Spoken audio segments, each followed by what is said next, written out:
ज्ञानतिमिरान्धस्य ज्ञानाञ्जनशलाकया चक्षुरुन्मीलितं येन तस्मै श्रीगुरवे नमः।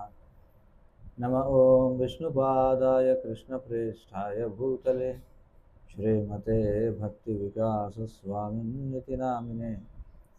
नमः ॐ विष्णुपादाय कृष्णप्रेष्ठाय भूतले श्रीमते भक्तिवेदान्तस्वामिन्निति नामिने। नमस्ते सारस्वते देवे गौरवाणी प्रचारिणे निर्विशेषशून्यवादी पाश्चात्यदेशतारिणे। जय श्री कृष्ण चैतन्य प्रभु नित्यानंद श्री अद्वैत गदाधर श्रीवासादि गौरभक्तवृंद।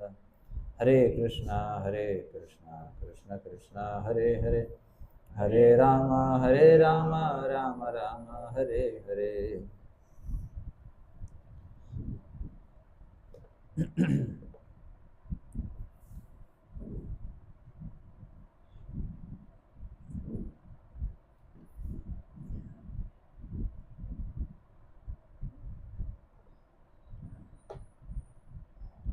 హరే కృష్ణ.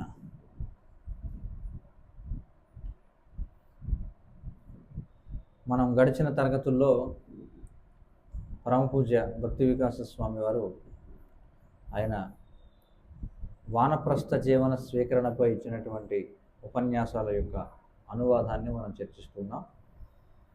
ఇప్పటివరకు 3 తరగతుల్లో మనం చర్చించాం. ఈరోజు 4వ తరగతి మనం చర్చిద్దాం. అయితే ఈరోజు మనం చర్చించేటువంటి శీర్షిక పేరు ఇల్లు తగలబడే వరకు వేచి ఉండొద్దు అనే దాని గురించి. కాబట్టి మహారాజు గారు చెప్తున్నారు, ఇప్పుడు నేను గరుడ పురాణంలో ఇవ్వబడినటువంటి 2 శ్లోకాలతో వానప్రస్థ జీవనం గురించినటువంటి చర్చ ఏదైతే ఉందో దాన్ని కొనసాగిస్తాను అని చెప్పుకుంటున్నారు. ఈ శరీరం అనేది ఆరోగ్యవంతంగా ఉన్నంత వరకు, శరీరం వ్యాధి చేత పీడింపబడనంత వరకు, ఇంకా వృద్ధాప్యం అనేది దూరంగా ఉన్నంత వరకు, ఇంకా మన ఇంద్రియాల యొక్క బలం అనేది ఇంకా మిగిలి ఉన్నప్పుడు, అంటే జీవితం అనేది ఇంకా కృంగిపోవడం ప్రారంభం కాని ముందే తెలివైనటువంటి వ్యక్తి ఆత్మ యొక్క సంక్షేమం కోసం గొప్ప ప్రయత్నం చేయాలి అని శాస్త్రాలు చెప్తాయి. ఎందుకంటే అప్పటికే ఇల్లు తగలబడిపోతుంటే అప్పుడు బావితవి ఏం ప్రయోజనం? కాబట్టి ముందే బావి తవ్వుకోవాలి. అప్పుడు ఇల్లు తగలబడితే నీళ్లు పోయడానికి ఉంటుంది. కానీ ఇల్లు తగలబడిపోతుంటే అప్పుడు బావితవి ఏం ప్రయోజనం? కాబట్టి ఇది వానప్రస్థ జీవనంలోకి ప్రవేశించడానికి ఒక ప్రేరణగా ఉండాలి. ఎందుకంటే వృద్ధాప్యం అనేది ఇప్పటికే దగ్గరికి వస్తూ ఉంది. అలాగే ఇంకా ఇంద్రియాల యొక్క శక్తి కొద్దిగా సన్నగిల్లింది, కానీ క్షీణిస్తూ ఉందని అర్థమవుతుంది. కాబట్టి అలాంటి సమయంలోనే ఆత్మ యొక్క సంక్షేమం కోసం గొప్ప ప్రయత్నం చేయండి. ఎందుకంటే అప్పటికి ఇల్లు తగలబడుతూ ఉంటే బావి తవ్వి ఏం ప్రయోజనం? మరొక శ్లోకం విష్ణు భగవానుడు గరుడునితో చెప్తున్నాడు అనమాట. గరుడిని ఉద్దేశించి చెప్తున్నాడు. ఏమంటాడంటే, మానవ జీవితం అనేది ఎన్నో జన్మల తర్వాత అరుదుగా లభిస్తుంది. ఓ ఖగమ అంటే ఏమిటి ఇక్కడ? ఓ పక్షి, ఓ గరుడ. అయితే మానవ జన్మ పొందడమే చాలా అరుదంటే, అందులోనూ ద్విజత్వాన్ని పొందడం, అంటే 2వ జన్మ పొందడం అనేది ఇంకా అరుదు. మరి 2వ జన్మ అంటే ఏమిటి ఇక్కడ చెప్తున్నారు? ఆధ్యాత్మిక జ్ఞానంలోకి దీక్ష పొందడం అనేది ఇంకా అరుదైనటువంటిది. అందుచేత మానవ జన్మ లభించిన తర్వాత, అది కూడా దీక్ష పొందిన తర్వాత ఆధ్యాత్మిక గురువు నుండి ఇంకా భౌతికమైనటువంటి ఇంద్రియ భోగ మార్గంలో ముందుకు వెళ్ళడం అనేది ఎలాంటిదంటే, ఒక వ్యక్తి తన గుప్పిట్లో అమృతాన్ని కలిగి ఉండి మూర్ఖత్వంతోనో అజాగ్రత్తగా ఉండడంతోనో మొత్తానికి చేతుల్లో ఉన్నటువంటి అమృతాన్ని చిలకరించుకున్నట్టుగా అవుతుంది, వదిలేసినట్టు అవుతుంది చేతుల్లోంచి. ఎందుకంటే భక్తులు వారు ఎంతగా తమ భర్త పట్ల భార్య పట్ల ఆసక్తి కలిగి ఉన్నారనేది, అలాగే తమ కుటుంబ పరిస్థితి పట్ల ఎంతగా ఆసక్తి కలిగి ఉన్నారనేది సాధారణంగా వాళ్ళకి తెలియదట. చూడండి, మహారాజు గారు అంటున్నారు, నేను పురుషులని స్త్రీలను ఇద్దరిని కూడా చూశాను. ఎవరైతే తమ భార్యనో భర్తనో పోగొట్టుకున్నటువంటి వాళ్ళు, వాళ్ళు చాలా మంచి భక్తులు అయి ఉండొచ్చు, బాగా తత్వం తెలిసి ఉండొచ్చు, చాలా శ్రద్ధగా జీవిస్తూ ఉండొచ్చు. కానీ నేను చూశాను, ఎప్పుడైతే వారి భర్త కానీ భార్య కానీ చనిపోయినప్పుడు వారు దాదాపుగా అతలాకుతలం అయిపోతారట. వారి యొక్క మానసిక సమతౌల్యం అనేది కనీసం కొద్ది కాలం పాటైనా వెళ్ళిపోతుందట. అలాగే వారి యొక్క సాధన విసిరివేయబడుతుందట. అందుకే ఏమంటున్నారంటే, అనివార్యమైనటువంటి మరణం అనేది మనను సమీపించక ముందే, అనివార్యమైన మరణం అంటే ఇక్కడ ఏం చెప్తున్నారు, మన భర్త యొక్క లేదా మన భార్య యొక్క అనివార్యమైనటువంటి మరణం సమీపించక ముందే మనం వైరాగ్యాన్ని పెంపొందించుకోవడం ఉత్తమం అని చెప్పుకుంటున్నారు.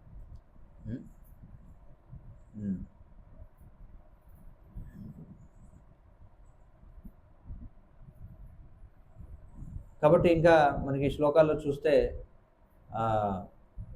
సంతానం, భార్య, గృహం, అలాగే మిగిలిన వాటి పట్ల ఆసక్తి నుండి విముక్తి పొందడం గురించి మాట్లాడుతున్నారు. ఇక్కడ వానప్రస్థ జీవనం అనేది వైరాగ్యాన్ని పెంపొందించుకోవడం కోసం ఉంది. మరి మనం అంటే చేతనంతో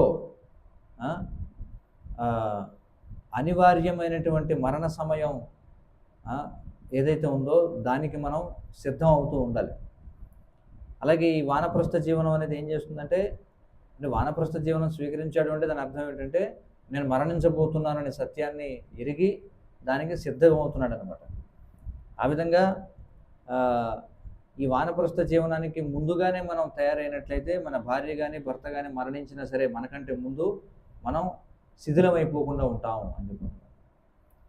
మహారాజు వారు అంటున్నారు, బంగ్లాదేశ్లో వాళ్ళు తరచుగా ఒక న్యాయవాది దగ్గరికి వెళ్ళేవారట, ఒక హిందూ న్యాయవాది. అతడు భక్తులకి చాలా అనుకూలంగా ఉండేవాడట. అయితే ఆ సమయంలో మేము చాలా యువకులం, ఆ న్యాయవాది చాలా ముసలివాడు. అతడి భార్య మా పట్ల ఎంతో అనురాగం కలిగి ఉండేవారు, మా పట్ల ఎంతో వాత్సల్య భావాన్ని చూపించేవారు. కానీ ఒక సమయంలో ఏమైందంటే అతని భార్య మరణించిందట. అతడు పూర్తిగా నాశనం అయిపోయాడట. అతడు ఇక ఏ పని చేయలేకపోయాడట. అతను తన యొక్క న్యాయవాద వృత్తిని కూడా చేపట్టలేకపోయాడట. అతడు ఏ పని చేయలేకపోవడం చేత కొన్నాళ్ళలోనే అతను కూడా మరణించాడట. దురదృష్టవశాత్తు అతడు కృష్ణ చైతన్యాన్ని చాలా గంభీరంగా స్వీకరించలేదు. అయితే ఖచ్చితంగా అతడు భక్తులకి సహాయం చేశాడు కాబట్టి కొంత ప్రయోజనం అనేది చేకూరుతుంది. కానీ ఇక్కడ నేను చెప్పే విషయం ఏమిటంటే, ఎప్పుడైతే మనం అంటే ఆ విధంగా మనం అర్థం చేసుకోవాలి, ఖచ్చితంగా మన భార్య కానీ మన భర్త కానీ మరణించడం అనేది అనివార్యం. మన ముందే వాళ్ళైనా చనిపోవచ్చు, వాళ్ళకంటే ముందు మరణమైనా చనిపోవచ్చు. మొత్తానికి ఏదో ఒకటి జరుగుతుంది కాబట్టి మనం ఆ విధంగా పూర్తిగా శిథిలం అయిపోయేలా కాకుండా మనల్ని మనం సంసిద్ధం చేసుకోవాలి. మరి చేసుకోవాలంటే ఏమంటున్నారు, వాళ్ళు చనిపోయే వరకు ఉండడం కాదు, ముందుగానే వైరాగ్యాన్ని సాధన చేయాలి అని చెప్పుకుంటున్నారు. యుధిష్ఠిర మహారాజు మనం చూసినట్లయితే మహాభారతంలో అతడు చాలా స్థిర నిశ్చయంతో ఉత్తరం వైపుగా నడవడం మొదలుపెట్టాడు. అతని వెనుక అతని యొక్క సోదరులు, భార్య, వాళ్ళందరూ కూడా ఒక్కొక్కరు పడిపోతున్నారు అనమాట. కానీ యుధిష్ఠిర మహారాజు వెనక్కి తిరిగి చూడలేదట, పట్టించుకోలేదట, ముందుకు వెళ్ళిపోతూనే ఉన్నాడట. అంటే ఇది చూడడానికి ఎలా ఉందంటే, అదేంటి అంత పట్టించుకోకుండా వెళ్ళిపోతున్నారు ఏంటంటే, కానీ ఇక్కడ వాస్తవం ఏంటంటే అంతిమంగా ఈ భౌతిక ఆసక్తి పట్ల ఎవరైనా సరే ఉదాసీనతతో ఉండాల్సిందే అని చెప్పి, ఏ విధంగా యుధిష్ఠిర మహారాజు తన యొక్క సోదరులు, భార్య వాళ్ళు పడిపోతున్నా పట్టించుకోకుండా వెళ్ళిపోయాడో, ఎందుకనంటే దాని అర్థం అంతిమంగా ఉదాసీనత వ్యక్తం చేయాల్సిందే ఈ భౌతిక ఆసక్తి పట్ల. ఎవరైనా అంటుంటారు ఏమిటంటే, అయ్యో అలాగా నా భార్య కదా, నా భర్త కదా, మరి వాళ్ళు భక్తులు కదా, వాళ్ళు భౌతికమైన వాళ్ళు కాదు కదా అని అనుకోవచ్చు. కానీ ఇక్కడ ఏమంటున్నారంటే, ఏ కొద్దిపాటి వాళ్ళు భక్తులని అయినా సరే, ఏ కొద్దిగా అయినా సరే భౌతికమైనటువంటి ఆసక్తి ఉన్నా అది మనల్ని మళ్ళీ వెనక్కి లాగుతుందని చెప్పంటారు. మళ్ళీ ఏమవుతుంది, ఇంత దుఃఖపూరితమైనటువంటి మళ్ళీ కొత్త జన్మను మళ్ళీ స్వీకరించాల్సి వస్తుంది. ఆసక్తి కారణం చేత మళ్ళీ పుట్టాల్సి వస్తుంది. మళ్ళీ జీవితంలో మళ్ళీ ఏదో ఏదో చెప్పినట్టుగా మళ్ళీ సాహసయాత్ర మొదలు పెట్టాల్సి వస్తుంది. ఇది కొద్దిపాటి ఆసక్తి ఉన్నందుకు. మళ్ళీ ఇదే పరిస్థితి ఎదురవుతుంది. మళ్ళీ మీరు బంధనాల నుంచి బయటపడతారు. మళ్ళీ ఈ కుటుంబ జీవనపు తలకాయ పోట్లు ఇవన్నీ కూడా ఉంటాయి. అందుకే ఏమంటారంటే ముందుగానే మనం దాన్ని సాధన చేస్తే మనం కృష్ణుడికి సేవ చేయడానికి మనల్ని మనం సంసిద్ధం చేసుకున్న వాళ్ళు అవుతాం. కాబట్టి ఇప్పుడు ఏమంటున్నారంటే, ఇప్పుడు మీరు వానప్రస్థ జీవనం తీసుకున్నారంటే మీకు ఆ బంధనాలు అనేవి ఏమి లేవు. కాబట్టి మీకు చక్కటి అవకాశం ఇది. కాబట్టి మళ్ళీ ఎందుకు ఆ ఆసక్తుల్ని పెంచుకుంటారు, మళ్ళీ వెనక్కి ఎందుకు తిరిగి రావాలి? కాబట్టి వానప్రస్థం అంటే ఏమిటి ఇక్కడ చెప్తున్నారు? ఒక పవిత్ర స్థలానికి వెళ్ళడం, అంటే పవిత్ర స్థలానికి వెళ్ళి విరమించడం, అంటే అక్కడ ఉండిపోవడం. ఉదాహరణకి గదాధర పండితుడు ఆయన క్షేత్ర సన్యాసం తీసుకున్నాడు, పూరిలో ఉన్నాడు. అలాగే సార్వభౌమ భట్టాచార్య కూడా మనం చూస్తే పూరిలో ఉండిపోయారు. కాబట్టి ఒక పవిత్ర స్థలానికి వెళ్ళి అక్కడ ఉండిపోవడం అంటే ఒక ఇస్కాన్ మందిరంలో పూర్తి సమయం సేవ స్వీకరించడం, మందిరం దగ్గర ఉండడం, లేదా వేరే ఏదైనా వైష్ణవ దేవాలయం దగ్గర ఉండి పూర్తి సమయం సేవా సాధన చేయడం అని కూడా అర్థం చెప్పుకుంటున్నారు. ఇది వానప్రస్థం తీసుకోవడం అంటే. లేదా భారతదేశ వ్యాప్తంగా లేదా భారతదేశం బయట ఉన్నటువంటి అనేక మందిరాలకు మనం ప్రయాణం చేయొచ్చు ప్రచారం కోసం. కొన్నిసార్లు ప్రయాణం చేస్తూ, కొన్నిసార్లు మళ్ళీ వెనక్కి ఇంటికి తిరిగి వస్తూ, వెంటనే ప్రయాణం చేస్తూ, అంటే శ్రీల ప్రభుపాదుల వారు చేసినట్టుగా. శ్రీల ప్రభుపాదుల వారు అధికారికంగా వానప్రస్థ జీవనాన్ని స్వీకరించడానికి ముందు ఆయన ఏం చేసేవారట, ఇంట్లో ఉంటూనే అటు ఇటు తిరిగేవారట ప్రచార యాత్ర కోసం. మళ్ళీ అప్పుడప్పుడు వెనక్కి తిరిగి వస్తుండేవారు. అలా తిరిగి వస్తూ వెనక్కి వస్తూ కొన్నాళ్ళకి ఇంకా వెనక్కి తిరిగి రాలేదన్నమాట. కాబట్టి ఇలా వానప్రస్థ జీవనాన్ని అనేక రకాలుగా మనం స్వీకరించవచ్చు అని చెప్పుకుంటారు. ఒకేసారైనా వెళ్ళొచ్చు, లేదా తప్పతప్పాలుగా వెళుతూ వస్తూ ఇంకా ఏదో ఒక రోజున వెళ్ళిపోవడం, అలాగైనా చేయొచ్చు. కాబట్టి చివరికి అరణ్యానికి వెళ్ళిపోవడం, మళ్ళీ తిరిగి రాకుండా. కాబట్టి ఈ 2 విధాలుగా చేయొచ్చు. అయితే మనం ఏకాంతంగానే వెళ్ళొచ్చు, ఒంటరిగా అయినా, లేదా భార్య యొక్క సాహచర్యంలో కూడా వెళ్ళొచ్చు. కృష్ణుడు భాగవతంలో 11వ స్కందంలో చెప్తున్నాడు, 18వ అధ్యాయం మొదటి శ్లోకంలో భగవంతుడు అంటున్నాడు, ఎవరైతే ఈ జీవితపు 3వ దశ అయినటువంటి వానప్రస్థ జీవనాన్ని స్వీకరించాలనుకుంటున్నారో వారు ప్రశాంతమైనటువంటి మనసుతో అరణ్యంలోకి ప్రవేశించాలి. భార్యని పెద్దవారైనటువంటి పుత్రుల సంరక్షణలో ఉంచాలి, లేదా ఆమెను కూడా అతనితో పాటు తీసుకువెళ్ళొచ్చు అని. అలాగే 6వ అధ్యాయం 3వ శ్లోకంలో మనువు చెప్తున్నాడు, ఏమంటున్నాడు, వ్యక్తి అరణ్యానికి వెళ్ళాలి, తన యొక్క భార్యను తన పుత్రులకి అప్పచెప్పి కానీ లేదా భార్యని తీసుకుని కానీ వెళ్ళొచ్చు. కాబట్టి వివిధ రకాలుగా మనం వానప్రస్థులం కావచ్చు. వివిధ రకాల మార్గాలు ఉన్నాయి. అంటే స్వయంగా అయినా వెళ్ళొచ్చు, లేదా భార్యతో అయినా వెళ్ళొచ్చు. కానీ ఈ విధానాలన్నీ కూడా మొత్తానికి ఇంటిని విడిచిపెట్టడంపై కేంద్రీకృతమై ఉన్నాయి. ఇంటిని అయితే ఖచ్చితంగా విడిచిపెట్టాల్సిందే. అంతేగాని ఇంట్లో జీవిస్తూ నేను వానప్రస్థున్నాను అనవద్దు. మళ్ళీ వెనక్కి ఇంటికి తిరిగి వస్తూ ఉండడం అది కూడా ఒక విధానమే. కానీ మొత్తానికి అంతిమంగా ఇంటిని విడిచిపెట్టాలి. కాబట్టి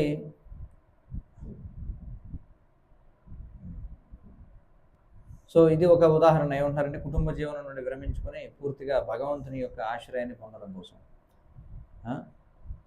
తర్వాత ఇప్పుడు శ్రీల ప్రభుపాదుల వారు రచించినటువంటి దాని నుంచి ఇక్కడ ప్రస్తావన చేస్తున్నారు. భాగవతం 4వ స్కందం 23వ అధ్యాయం శ్లోకాలు 1, 2, 3 ఆ భాష్యం చెప్తున్నారు. ఏమంటున్నారంటే అందులో కుటుంబ జీవనం నుండి విరమించుకోవడం అనేది ఎంత కష్టమో, ఇక్కడ ఏమంటున్నారంటే చూడండి,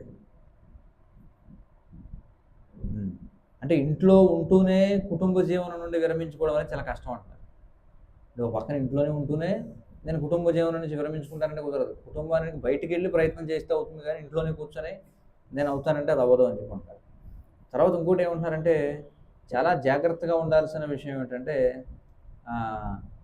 ఈ తాత అమ్మమ్మ రుగ్మత నుంచి జాగ్రత్తగా ఉండాలని చెప్పుకుంటారు. తాత అమ్మమ్మ రుగ్మత అంటే ఏమిటది అంటే శుద్ధమైనటువంటి భగవత్ ప్రేమను పెంపొందించుకోవడమే మన జీవిత అంతిమ లక్ష్యమై ఉండాలి. కాబట్టి భక్తులందరూ కూడా దానికోసమే ఆశిస్తూ ఉండాలి. మరి మీరు నిజంగా భక్తుడైతే మరి ఆ విధమైనటువంటి గృహస్థులు వాళ్ళు తమ పిల్లల నుంచి అనాసక్తులు అయ్యొచ్చు వాళ్ళ పిల్లలు ఎదిగిన తర్వాత.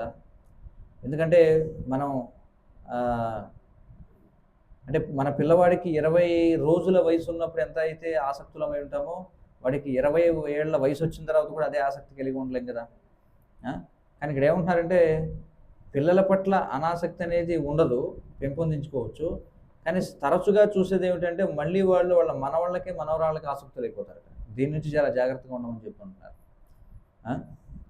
అయితే పిల్లలకి మంచిదే తాత లేదా బామ్మ వాళ్ళ యొక్క ప్రేమ రక్షణ ఉండడం అనేది మంచిదే. కానీ అదే సమయంలో ఈ రుగ్మత విషయంలో చాలా జాగ్రత్తగా ఉండాలంటున్నారు. ఎందుకంటే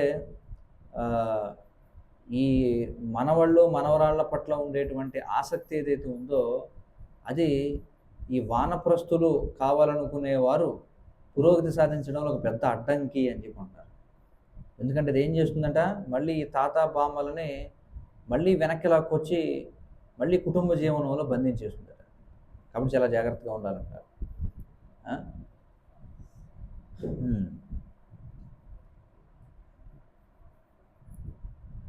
కాబట్టి ఇక్కడ ఏమంటున్నారంటే అందుకే వచ్చిపోతూ ఉండాలి తరచుగా.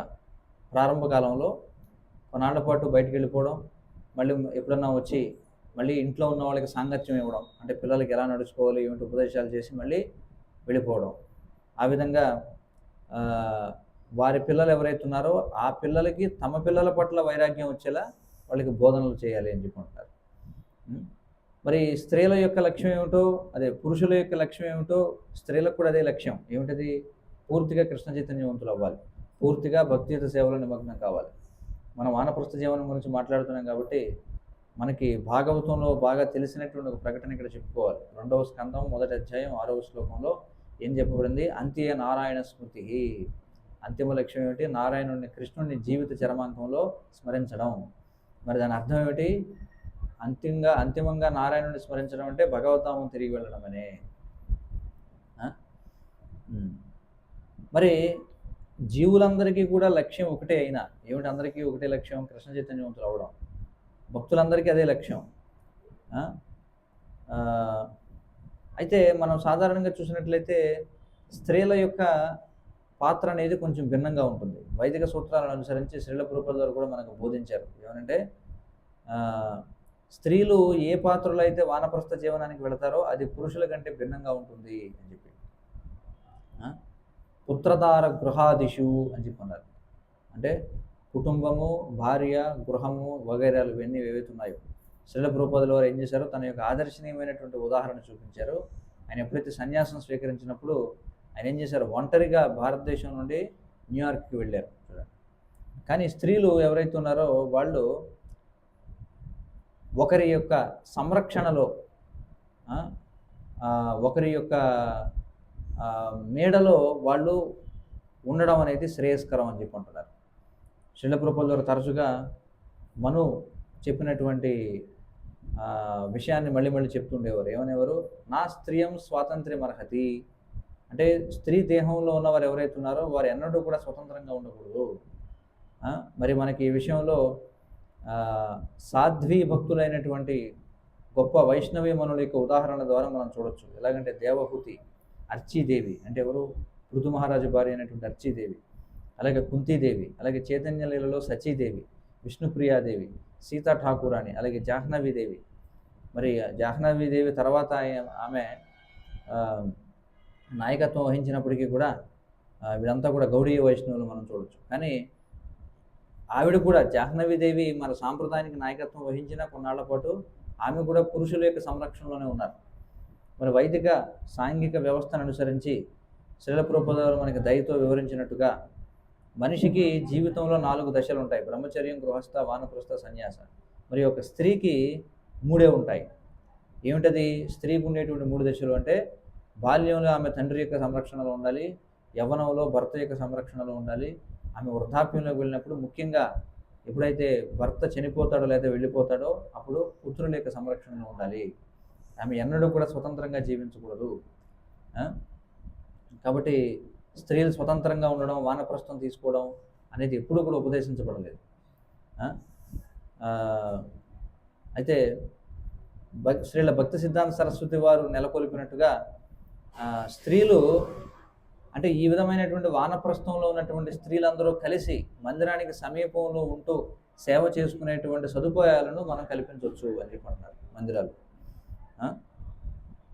ఆ. మరి శ్రీల భక్తి సిద్ధాంత సరస్వతి ఠాకూర్ వారు ఏం చేశారంటే మాయాపూర్లో యోగపీఠ వద్ద ఆయన ఏం చేశారంటే విష్ణుప్రియాపాలి అని విష్ణుప్రియాపల్లి అని చెప్పి ఒకదాన్ని నిర్మాణం చేశారట. వాళ్ళందరూ కూడా ఏమిటంటే ఆ విధంగా స్త్రీలు ఎవరైతే ఉన్నారో వానప్రస్థం జీవనం గడపాలనుకునే వాళ్ళందరూ కూడా కలిసి వాళ్ళందరూ కూడా సాధన చేసుకుంటూ ఒక దగ్గర గడపాలి అని చెప్పుకుంటారు. అయితే మనం అనొచ్చు ఏమిటంటే మనకి స్త్రీ ప్రచారకులు కూడా కావాలి అని చెప్పి. అవును. అయితే మరి స్త్రీలు ప్రచారం చేయడానికి శ్రేష్టమైన విధానం ఏమిటంటే మనం ఏదైతే ప్రచారం చేస్తున్నామో దాన్ని సాధన చేయడం ద్వారా అది శ్రేష్టమైన ప్రచారం అవుతుంది స్త్రీలకి. చివరికి వానప్రస్థ ధర్మాన్ని స్వీకరించడం కూడా. అంతేగాని ఒంటరిగా దేశాలు తిరిగి ఎక్కడెక్కడికో వెళ్ళి నేను ప్రచారం చేస్తాను, ప్రవచనాలు ఇస్తాను అలా కాదు. వాళ్ళు ఏదైతే ప్రచారం చేయాలనుకుంటున్నారో దాన్ని ఆచరించి చూపించాలి. కాబట్టి వాళ్ళు మందిరానికి సమీపంలో కలిసి ఉంటూ వాళ్ళందరూ సేవ చేసుకోవచ్చు అని చెప్పంటారు. కాబట్టి ఈ స్త్రీ సంరక్షణ అనేది ఏదైతే ఉందో అది కూడా వర్ణాశ్రమ ధర్మానికి లోబడి ఉండాలి. మరి ఏ స్త్రీలు అయితే స్వతంత్రంగా అటు ఇటు పరిగెడుతూ ఉంటారో వాళ్ళు దీనికి ఒక తప్పుడు ఉదాహరణ నెలకొల్పుతారు. వాళ్ళు ప్రచారం చేయాలనుకుంటే వాళ్ళు ముఖ్యంగా స్త్రీలకే ప్రచారం చేయాలి. అలాగే ఎవరైతే వయసులో చిన్నవారైనటువంటి కుటుంబ సభ్యులకి ప్రచారం చేయొచ్చు, అంటే తమ కుటుంబానికి చెందినటువంటి వాళ్ళకి ప్రచారం చేయొచ్చు. ఒకవేళ ఆమె ప్రయాణం చేయాలనుకుంటే అది భర్తతోనే అయి ఉండాలి అని చెప్పుకుంటున్నారు. మరి తపస్సు విషయానికి వస్తే మరి భార్య కూడా వానప్రస్థ జీవితంలో కలిసి వచ్చినట్లయితే ఆమె కూడా తీవ్రమైనటువంటి తపస్సులు చేయాల్సి ఉంటుంది. ఆమె కూడా కేవలం జీవితపు మౌలికమైనటువంటి అవసరాలు మాత్రమే స్వీకరించాలి. ఆహారాన్ని నిద్రని తగ్గించుకోవాలి. అలాగే ఏ విధమైన సొగసైన వస్త్రాలు ధరించకూడదు. ఇక మైథునం అనేటువంటి ప్రశ్నే లేదు. కాబట్టి స్త్రీలు అన్ని సౌఖ్యానికి సంబంధించినటువంటి అలవాట్లన్నింటినీ విడిచిపెట్టాలి. సక్రమంగా అంటే ఆకర్షణీయంగా వస్త్రాలు ధరించకూడదు. వానప్రస్థ జీవనంలో ఉన్నప్పుడు చక్కటి వస్త్రాలు ధరించకూడదు. చివరికి జుట్టు కూడా దువ్వుకోకూడదు. ఆమె ఇక ఏమాత్రం ఆకర్షణీయంగా కనిపించకూడదు అని చెప్పారు. భాగవతం 4వ స్కంధం 23వ అధ్యాయం 20వ శ్లోకంలో శ్రీల ప్రభుపాదుల వారు చెప్తున్నారు. ఏమంటారంటే పతివ్రత అయినటువంటి భార్య యొక్క కర్తవ్యం ఏమిటంటే తన భర్తను గృహస్థ జీవనంలో సంతృప్తిగా ఉంచడం అన్ని విధాలుగా. మరి ఎప్పుడైతే భర్త కుటుంబ జీవనం నుండి విరమించుకుంటాడో అప్పుడు ఆమె కూడా అరణ్యానికి వెళ్ళి వానప్రస్థ జీవనాన్ని గడపాలి. ఒక వనవాసిలాగా జీవించాలి. ఆ సమయంలో మరి భార్య కూడా భర్తను అనుసరించాలి, భర్తని చూసుకుంటూ ఉండాలి జాగ్రత్తగా. ఏ విధంగా అయితే గృహస్థ జీవనంలో భార్య భర్త యొక్క జాగ్రత్తలు చూసుకుందో అలాగే వానప్రస్థ జీవనంలో కూడా భర్తని కాపాడుకుంటూ ఉండాలి ఎందుకంటారు. శ్రీల ప్రభుపాదుల వారు చెప్పారట దేనతారిణి అనేటువంటి శిష్యురాలికి ఏం చెప్పారు? సీతాదేవి, లక్ష్మీమాత, అలాగే రామచంద్రుని యొక్క భార్య అనేటువంటి సీతాదేవి ఆమె ఏం చేసింది? వాల్మీకి మునితో ఒక కుటీరంలో జీవించడానికి వెళ్ళింది. మరి ఆమె రాజు యొక్క కుమార్తె, ఒక రాజు యొక్క భార్య అయినా సరే ఆమె ఏం చేసింది? వాల్మీకి ముని యొక్క ఆశ్రమంలో చాలా సాదాసీదా జీవనాన్ని గడపడానికి ఆమె నిర్ణయించుకుంది. మరి రామచంద్రుడు లేనప్పుడు తన 2 పుత్రులని వేసుకుని అక్కడే ఆమె తనతో పెట్టుకుని జీవించింది. కాబట్టి అది ఆదర్శనీయమైనటువంటి ఉదాహరణ అయి ఉండాలి అని చెప్పంటారు. అంటే చాలా చాలా సరళమైనటువంటి జీవనం గడపాలి. మరి వైష్ణవ సమాజంలో అంటే ఈ విస్తృతమైనటువంటి వైదిక సమాజంలో మరి పుత్రులు ఎవరైతే ఉంటారో వాళ్ళు చాలా చిన్న వయసు నుండే తమ యొక్క జీవన కర్తవ్యం ఏమిటనే విషయంలో వారు శిక్షణ ఇవ్వబడి ఉండాలి. ఏమని శిక్షణ ఇవ్వబడాలి అంటే వాళ్ళు ఎప్పుడైతే ఎదుగుతారో వాళ్ళు కూడా తమ యొక్క తల్లి యొక్క బాధ్యతను స్వీకరించాలి అని వాళ్ళకి బోధనలు చేయాలని చెప్పారు. ఎందుకంటే ఎప్పుడైతే తండ్రి వెళ్ళిపోతాడో అప్పుడు తల్లిని జాగ్రత్తగా చూసుకోవాలనే బోధన వాళ్ళకి చేయాలి. అది నిజమైనటువంటి ఫ్యామిలీ ప్లానింగ్ అంటారు. అంటే కుటుంబ ప్రణాళిక వేయడం, భవిష్యత్తు కోసం ప్రణాళిక వేసుకోవడం. మరి పూర్వం ఈ విధమైనటువంటి సంస్కృతి ప్రపంచవ్యాప్తంగా ఉండేది, భారతదేశంలో చాలా దృఢంగా ఉండేది. కానీ దురదృష్టవశాత్తు ఇప్పుడు అది ఏమవుతుంది? కనుమరుగైపోతుంది. ఏమిటది? ఏ సంస్కృతి కనుమరుగైపోతుంది అంటే వృద్ధులైనటువంటి తల్లిదండ్రులను చూసుకోవడం, ముఖ్యంగా తల్లిని చూసుకోవడం. ఎందుకంటే తండ్రి వెళ్ళిపోవచ్చు వానప్రస్థానికి, కానీ వృద్ధురాలైనటువంటి తల్లిని పుత్రులు చూసుకోవాల్సిన బాధ్యత ఉంది. తండ్రి ఇంటిని విడిచిపెట్టి వెళ్ళిపోవచ్చు, కానీ తల్లి ఒకవేళ ఆమె ఇంట్లో ఉండాలి అని అనుకుంటే అప్పుడు ఆమెను అన్ని విధాలుగా కూడా పుత్రుడు చాలా జాగ్రత్తగా చూసుకోవాలి. అలాగే పుత్రుల యొక్క భార్యలు కూడా ఏం చేయాలి, చాలా జాగ్రత్తగా అత్తగారిని చూసుకోవాలి. మరి అవన్నీ వాళ్ళు ఎలా నేర్చుకునేవారు? అవన్నీ కూడా తమ గృహంలో, తమ చుట్టూ ఉన్నటువంటి గృహాల్లో జరిగేదాన్ని చూసే నేర్చుకునేవారు వాళ్ళు. మరి పెద్దవాడైనటువంటి పుత్రుడు మరి తండ్రి వెళ్ళిపోయిన తర్వాత తల్లి యొక్క సంరక్షణ బాధ్యత చూసుకోవాలి. గృహస్థ జీవనంలో అనేక రకాల బాధ్యతలనేవి ఉంటాయి. మరి అందులో ఇదొక బాధ్యత. ఏమిటది? తల్లిని జాగ్రత్తగా చూసుకోవడం, పెద్దలను చూసుకోవడం. కుటుంబ జీవనం అంటే కేవలం ఊరికే భర్తగా, భార్యగా, ఒకరో ఇద్దరో పిల్లలను కని ఉండడం కాదు. ఇదేదో ఊరికే సరదాగా రంగులు రాట్నం ఎక్కి తిరిగేది కాదు. ఇదేమీ ఊరికే చాలా సులభమైనటువంటి ప్రయాణం కాదు. ఇందులో ఎన్నో గంభీరమైనటువంటి బాధ్యతలు ఉంటాయి గృహస్థ జీవనం అంటే.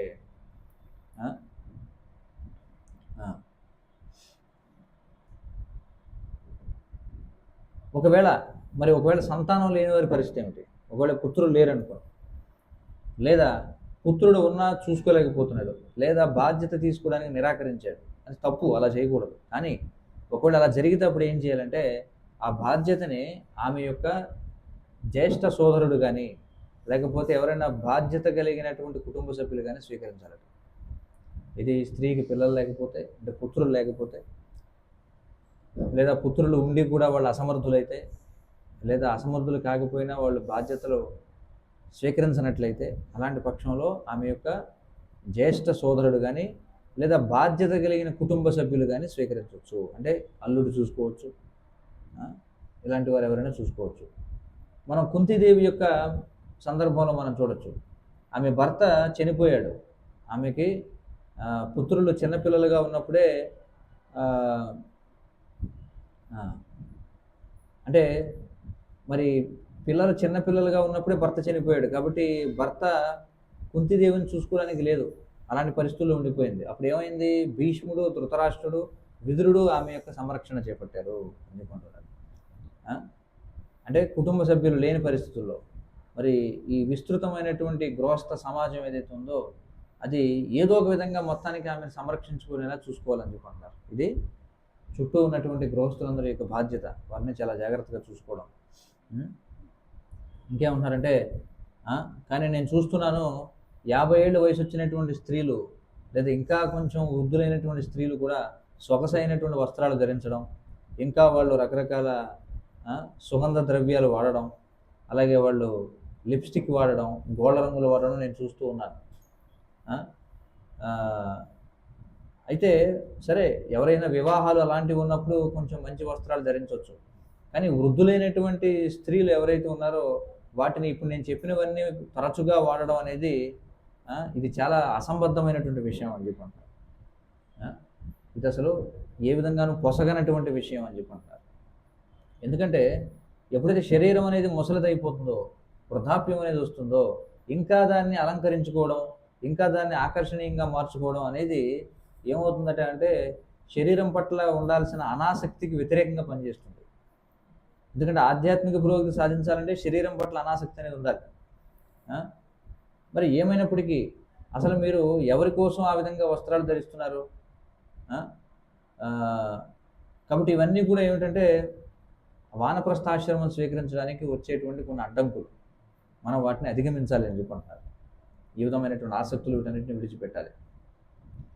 కాబట్టి ఏమిటవి అడ్డంకులు అంటే ఆసక్తి, అలాగే మోహం. చూడండి, లేదా ఇంకా ముగియనటువంటి బాధ్యతలు, లేదా అసౌకర్యంగా ఉంటుందని, లేకపోతే చెడు ఉపదేశాలు, లేదా ఇష్టానికి చేసే సేవ, లేకపోతే అనేక రకాల తెలియని భయాలు. ఇక్కడ ఏమంటున్నారంటే మొత్తానికి వానప్రస్థం తీసుకోకుండా ఉండడానికి పురుషులు ముఖ్యంగా వచ్చే అడ్డంకులు ఏమిటట అంటే ఒకటి ఆసక్తి, రెండవది మోహం, తర్వాత ఇంకా బాధ్యతలు తీరకపోవడం, లేదా వానప్రస్థానికి వెళితే అసౌకర్యంగా ఉంటుందని భావించడం. అక్కడికి వెళితే ఎలాగా మళ్ళీ నాకు అన్నీ ఉండవు సౌకర్యాలు, ఏసీ ఉండదు, లేకపోతే ఫ్యాన్ ఉండదు, లేకపోతే కింద పడుకోలేము, లేకపోతే ఉదయాన్నే లేవాలేమో అలా అనుకోవడం, లేకపోతే నాకు నచ్చినట్టుగా తినడానికి దొరకదేమో, స్నాక్స్ ఉండవేమో అక్కడికి వెళితే, ఇలాంటివన్నీ ఉండడం. లేకపోతే ఎవడో చెప్పిన తప్పుడు మాటలు వినడం, బ్యాడ్ అడ్వైస్ అని చెప్పి అంటారు. అలాగే ఇంకోటి ఏం చెప్పారంటే ఇస్కాన్కి సేవ చేయడం కూడా అంటారు. ఇంకేమన్నారంటే తెలియనటువంటి భయాలు, అవి ఏంటో చెప్తున్నారు. సార్ మొట్టమొదట నేను ఆసక్తి మరియు మోహం గురించి మాట్లాడతానంటారు. మొట్టమొదటి శ్రీల ప్రభుపాదుల వారు భాగవతం 7వ స్కందం 6వ అధ్యాయం 11వ శ్లోకానికి ఇచ్చినటువంటి 11 నుండి 13 శ్లోకాలకు ఇచ్చినటువంటి భాష్యంలో చెప్తున్నారు. ఏమంటారంటే ఒకసారి ఒక వ్యక్తి కుటుంబ ఆసక్తి అనేటువంటి చీకటి బావిలో పడిపోయిన తర్వాత దాని నుంచి బయటపడడం అనేది చాలా కష్టం. బయటపడాలంటే ఎవరైనా ఒక దృఢమైనటువంటి వ్యక్తి అంటే ఆధ్యాత్మిక గురువు చేత సహాయం చేయబడాలి అని చెప్పంటారు. మరి ఏ విధంగా ఆధ్యాత్మిక గురువు సహాయం చేస్తాడు అంటే ఆధ్యాత్మిక ఉపదేశాలు అనేటువంటి దృఢమైన తాడుని విసరడం ద్వారా. కాబట్టి పతనం అయిపోయినటువంటి వ్యక్తి ఏం చేయాలంటే ఈ తాడు యొక్క ఉపయోగాన్ని తీసుకొని గట్టిగా పట్టుకుంటే అప్పుడు ఆధ్యాత్మిక గురువు లేదా భగవంతుడు కృష్ణుడు ఏం చేస్తాడు, అతన్ని ఆ చీకటి భాగం నుంచి బయటికి లాగుతాడు. కాబట్టి మనం తాత్వికమైనటువంటి అవగాహనని పెంపొందించుకోవాలి. అంటే గృహస్థ జీవనంలో ఉండగానే మనం తాత్విక అవగాహనని అనాసక్తిని పెంపొందించుకోవాలి. మరి అంతిమంగా శాస్త్ర ఉపదేశాల నుండి మనం పొందినటువంటి బలంతో, అలాగే ఆధ్యాత్మిక గురువు నుండి మనం విన్న వాక్కుల యొక్క బలంతో మనం గృహస్థ జీవనాన్ని విడిచిపెట్టాలి అని చెప్పంటారు. మరి యయాతి మహారాజు తన యొక్క స్వీయ అనుభవం నుండి చెప్పినట్టుగా ఎవరైతే ఈ భౌతిక భోగానికి, ఇంద్రియ భోగానికి తీవ్రంగా ఆసక్తులై ఉన్నారో వారు వృద్ధాప్యంలో ఉండగా కూడా ఈ ఇంద్రియ భోగాన్ని విడిచిపెట్టడం చాలా కష్టం అవుతుంది. అంటే మొదటి నుంచి ఎవరైతే భౌతిక భోగానికి, ఇంద్రియ భోగానికి ఆసక్తులై ఉన్న వాళ్ళు ముసలితనం వచ్చినా సరే వాటి నుంచి బయటపడలేరు అనుకుంటున్నారు. ఎందుకంటే మీరు చూసినట్లయితే వృద్ధాప్యంలో వాస్తవంగా మనం భోగించలేము. అయినా సరే ఎలాంటిదంటే శరీరం నా వల్ల కాదు బాబోయ్ అంటే దాన్ని పట్టుకుని ఇంకా పిండడానికి ప్రయత్నించడం లాంటిది ఇంద్రియ భోగం కోసం. అంతే కదా, ఇప్పుడు వృద్ధాప్యం వచ్చేసిందంటే ఇంద్రియాలు పనిచేయాలి. అయినా సరే ఇంకా బలవంతంగా ఇంద్రియ భోగం చేద్దామని ప్రయత్నించడం అనేది గట్టిగా నేను నా వల్ల అవదన్నా సరే శరీరాన్ని పిండడం లాంటిది అని చెప్పుకుంటారు. అంటే నిరాకరించే శరీరం నుండి మీరు ఏదో పిండడానికి ప్రయత్నం చేస్తున్నారు. కానీ యయాతి అంటున్నాడు, ఏమంటున్నాడంటే ఎవరైతే నిజంగా ఆనందాన్ని కోరుకుంటారో వాళ్ళు ఖచ్చితంగా చూడండి సంపూర్ణం కాని తన యొక్క కోరికలని తప్పనిసరిగా విడిచిపెట్టాలట. ఎందుకంటే పూర్తి కాని కోరికలే అన్ని రకాల కష్టాలని, అన్ని రకాల అడ్డంకుల్ని సృష్టిస్తాయని చెప్పంటారు. అంటే ఖచ్చితంగా మనం కోరుకున్నాయని జరగవు జీవితంలో. కాబట్టి మనం ఏవైతే కోరుకున్నామో అంటే ఇంకా సంతృప్తి చెందని కోరికలు ఏవైతే ఉంటాయో వాటిని కనుక విడిచిపెట్టకపోతాయి అవి ఏమవుతాయట, అవి పెద్ద అడ్డంకుల్లో తయారవుతాయని చెప్పంటారు. ఇవి సంతృప్తి చెందని కోరికలు. కాబట్టి వాటిని ఖచ్చితంగా విడిచిపెట్టాలి మనిషి అని చెప్పంటారు. ఇంకేమన్నారంటే ఎప్పుడు ఏదో ఒకటి ఉంటూనే ఉంటుంది చేయడానికి, బాకీ పూర్తిగా పని అయిపోవడం అనేది ఉండదు. ఇంకా సాధించాల్సింది ఏదో ఒకటి ఉంటుంది. కానీ ఏదో ఒక సమయంలో మనం ఏం చేయాలి, మన ఆఫీసుని మూసేయాలి, గదికి తాళం వేసి మనం అక్కడి నుంచి పోవాలని చెప్పంటారు. శ్రీల ప్రభుపాదుల వారు భాష్యంలో చెప్తున్నారు 37వ శ్లోకానికి ఏమని, భాగవత జ్యోతి అనే పుస్తకంలో ఏమంటున్నారంటే వర్ణాశ్రమ సూత్రాన్ని అనుసరించి వ్యక్తి ఖచ్చితంగా 50 ఏళ్ల వయసులో విరమించుకోవాలి. అంటే పరిస్థితులు ఎలా ఉన్నా సరే పట్టించుకోకూడదు.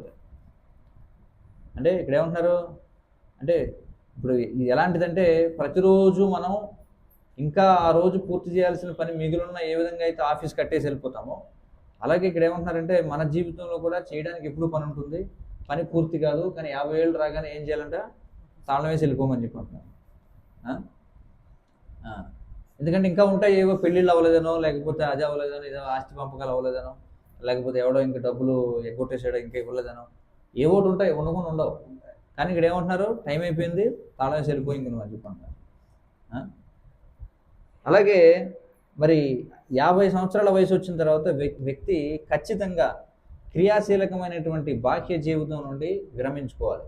అలాగే తనను తాను ఏం చేయాలి, మానవ ఆత్మ అంటే ఈ ఆత్మ సాక్షాత్కారాన్ని పెంపొందించుకోవడానికి అతడు పని చేయాలి.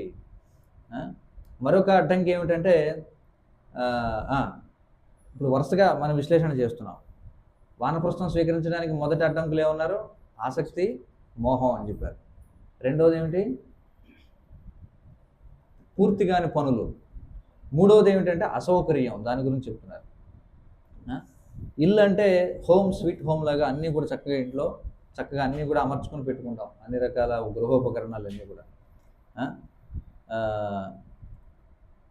ఎందుకంటే అన్నీ కూడా సమయానికి తిండి దొరుకుతుంది, అన్ని టైంకి వచ్చేస్తాయి, చాలా సౌకర్యవంతంగా ఉంటుంది ఇంట్లో.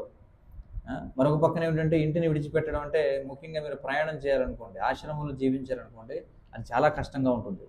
ముఖ్యంగా మీరు ముసలివాళ్ళు అయినప్పుడు ఆశ్రమంలో జీవించడం కష్టం. ఎందుకంటే అసలు వృద్ధాప్యం అంటేనే చాలా కష్టాలు, దానికి తోడు మళ్ళీ ఆశ్రమంలో వెళ్ళి ఉండడం అంటే ఇంకా ఎక్కువ కష్టాలు ఉంటాయి. కాబట్టి ఎవరు వెళ్ళాలనుకుంటారు సాధారణంగా? కాబట్టి కానీ ఇక్కడ ఏమంటున్నారంటే శ్రీల ప్రభుపాదుల వారు, జన్మ మృత్యువు ముసలితనం వ్యాధి వల్ల మనకు కలిగే అసౌకర్యం కంటే వానప్రస్థంలో కలిగే అసౌకర్యాలు చాలా తక్కువ అని చెప్పంటారు. అంటే మీకు ఏ అసౌకర్యాలు కావాలి? వానప్రస్థ జీవితంలో ఆశ్రమంలోకి వెళ్ళి ఉండాలంటే అసౌకర్యాలు ఉంటాయనుకుంటే, మరి అయితే మీకు జన్మ మృత్యు జరా వ్యాధుల వల్ల వచ్చే బాధలు అవి అసౌకర్యం కదా, అది ఇంకా అసౌకర్యం బాగా. కాబట్టి ఈ అసౌకర్యం స్వీకరిస్తేనే ఆ అసౌకర్యాల నుంచి బయటపడతాం. అంతేకాని ఈ అసౌకర్యాల నుంచి మనం బయటకు పడలేమనుకుంటే వాటిలో ఇంకా పెద్ద అసౌకర్యాలు స్వీకరించాల్సి ఉంటుంది. కాబట్టి కుటుంబ జీవనాన్ని విడిచిపెట్టడం ద్వారా వ్యక్తి బ్రహ్మసౌఖ్యం త్వనంతం అనేటువంటి మార్గంలో ముందుకెడతాడు. అంటే ఆధ్యాత్మిక ఆనందం కోసం మనం వెళ్ళాలి, అంతేగాని ఆశ్రమానికి భౌతిక ఆనందం కోసం వెళ్ళకూడదు, నిత్యమైనటువంటి అనంతమైనటువంటి ఆనందం కోసం వెళ్ళాలి. అందుచేతని ఇక్కడ ఏమంటున్నారంటే, వానప్రస్థ జీవితంలో ఏవైతే అసౌకర్యాలు ఉండొచ్చో వాటిని స్వచ్ఛందంగా స్వీకరించాలని శాస్త్రాలు చెప్తున్నాయి. మరి ఖచ్చితంగా అవి కష్టంగానే ఉంటాయి, అందులో సందేహం లేదు, లేవని మనం నటించలేము. ఇక్కడ శ్రీల ప్రభుపాదుల వారు సెప్టెంబర్ 16వ తేదీ 1969లో ఇంగ్లాండ్లో చెప్పిన కొన్ని మాటలు ఇక్కడ చెప్తున్నారు. శాస్త్రం చెప్తుంది ఏమని? లేదు వనం వ్రజేత్. శాస్త్రం చెప్తుంది లేదు వనం వ్రజేత్. వ్రజేత్ అంటే ఖచ్చితంగా వెళ్ళాల్సిందే, నువ్వు ఖచ్చితంగా అరణ్యానికి వెళ్ళాల్సిందే. నువ్వు తిరస్కరించావు అనుకో, అప్పుడు నువ్వు కష్టాల్లో చిక్కుకుంటావు.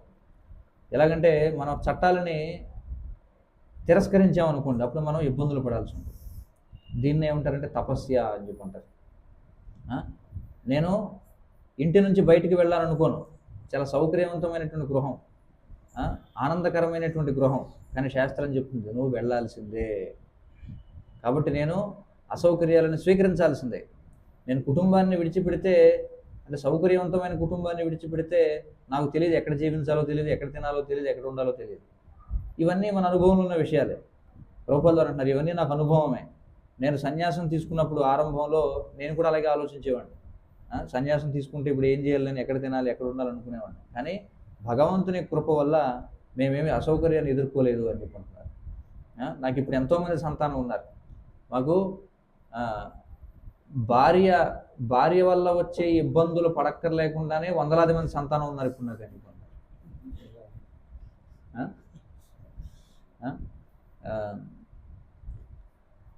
అది కూడా మళ్ళీ భక్తులైనటువంటి సంతానం ఉన్నారు. మరి వీళ్ళందరూ కూడా ఎలాంటి సంతానం? నాకు ఇప్పుడున్న వాళ్ళంతా చాలా విధేయులైనటువంటి వాళ్ళు, చాలా అందమైనటువంటి వాళ్ళు, చక్కని వాళ్ళు.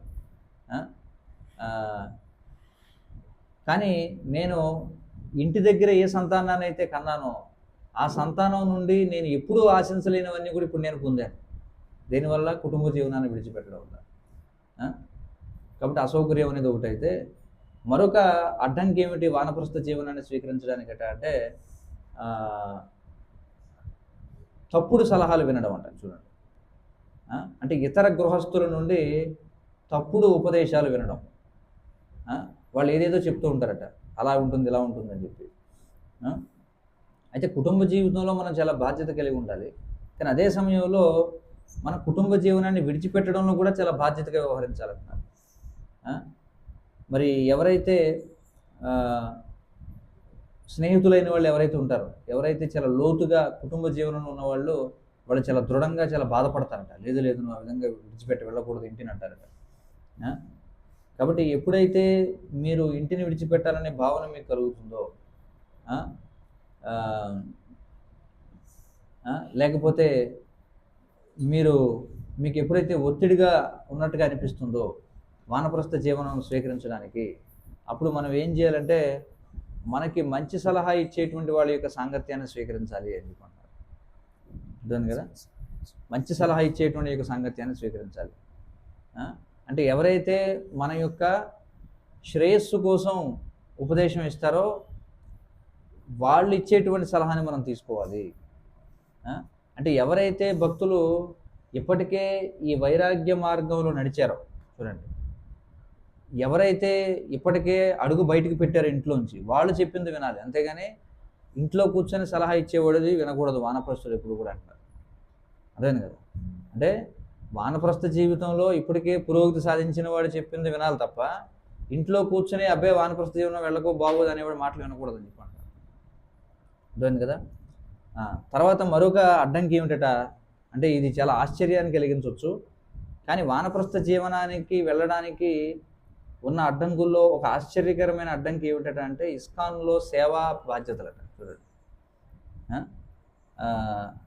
అంటే అది కూడా ఒక విధమైనటువంటి ఆసక్తిగా రూపాన్ని సంతరించుకోవచ్చు అని చెప్పి అంటారు.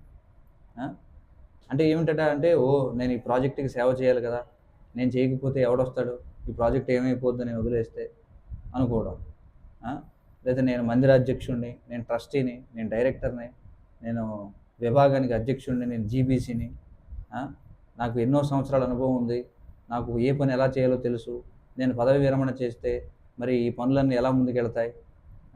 ఇది ఎలాంటిదట అంటే ఒక భౌతికవాది తన ఉద్యోగం గురించి, తన కుటుంబం గురించి, కార్యాలయం గురించి ఆలోచించినట్టే ఇది కూడా అని చెప్పుకుంటారు. అలాగే చాలా సందర్భాల్లో నిజంగానే వాళ్ళు చేస్తున్నటువంటి పదవి పట్ల, వారు అనుభవిస్తున్నటువంటి ఆ పదవిలో వాళ్ళు అనుభవించే సౌకర్యాల పట్ల వారికి లౌకికమైన ఆసక్తి కూడా ఉండొచ్చు అని చెప్పంటారు.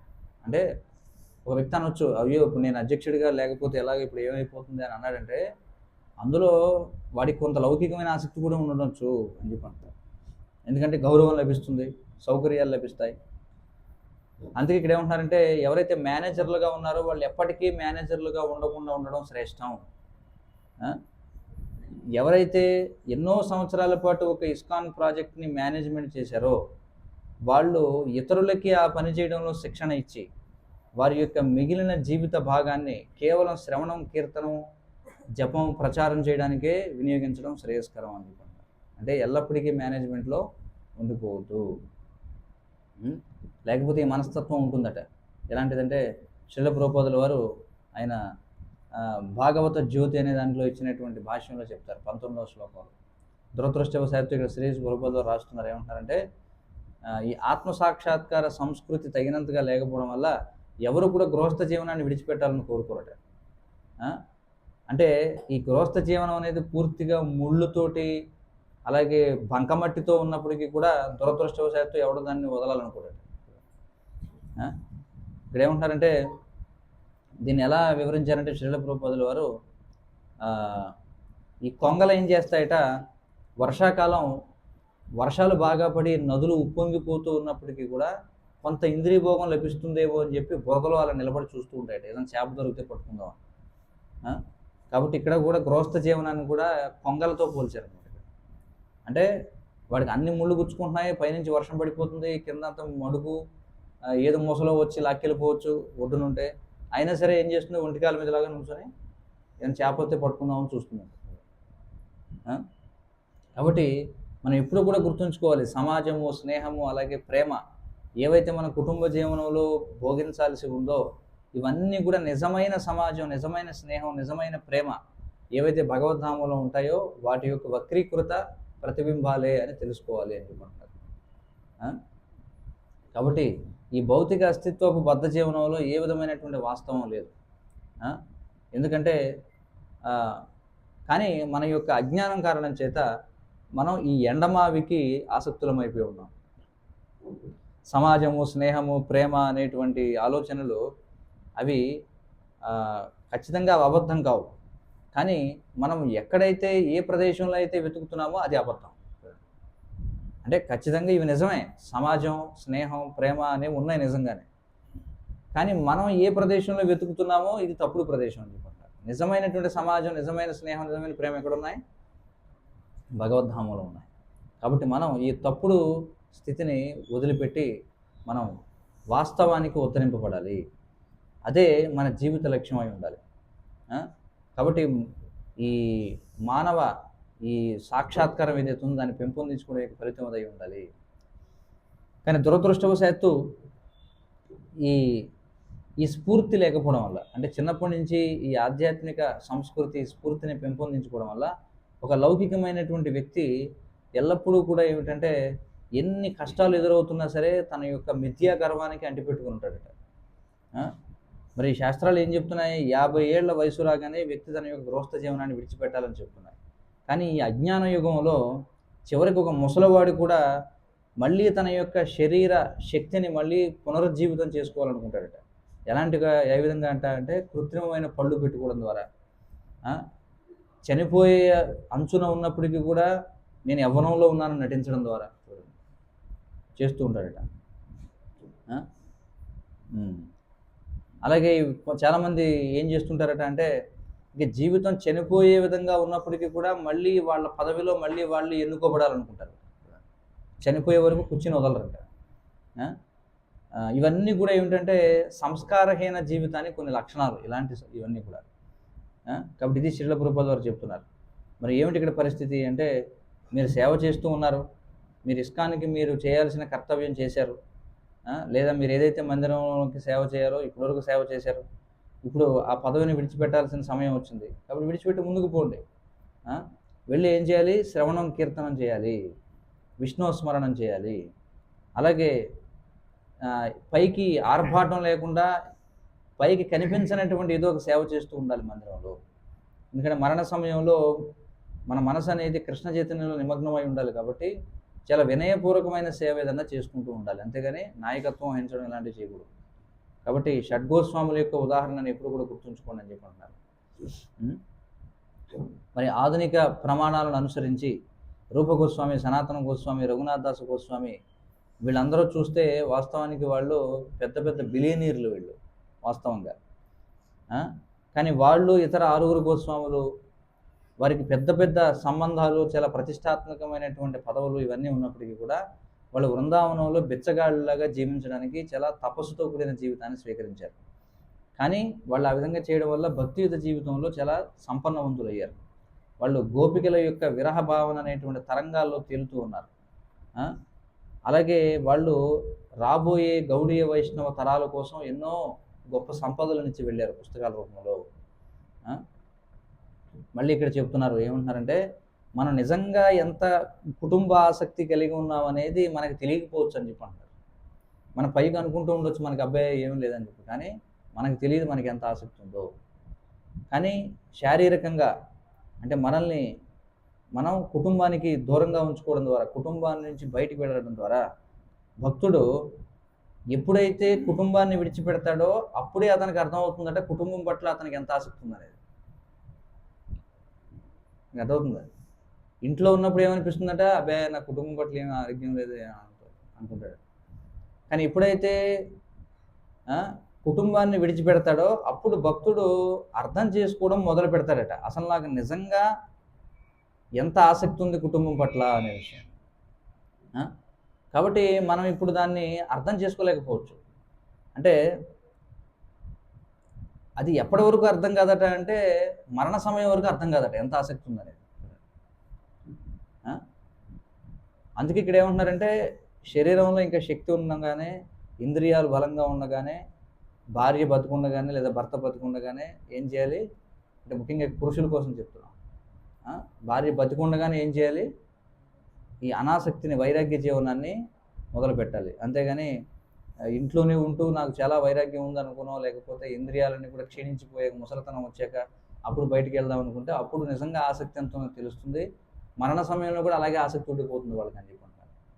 అందుకే ముందే బయటికి వెళ్ళిపోవాలని చెప్పి అంటారు.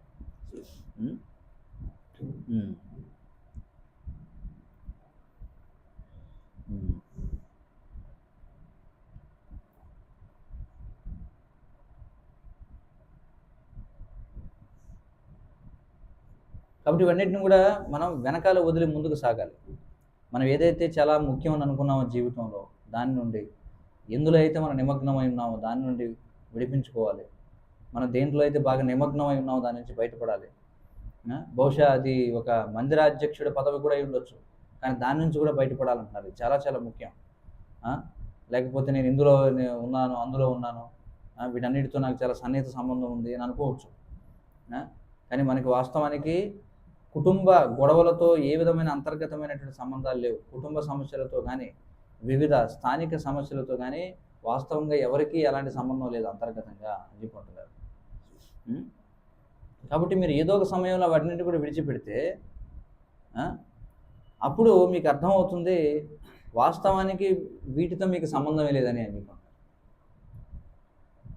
ఏదో ఒక సమయంలో వాటి నుంచి విడిపోతే అప్పుడు మనకు సాక్షాత్కారం అవుతుందంట, అసలు వాస్తవానికి వీటితో నాకు సంబంధం లేదు, నేనే వాటిని పట్టుకుని ఉన్నాను ఇప్పుడు దాకా.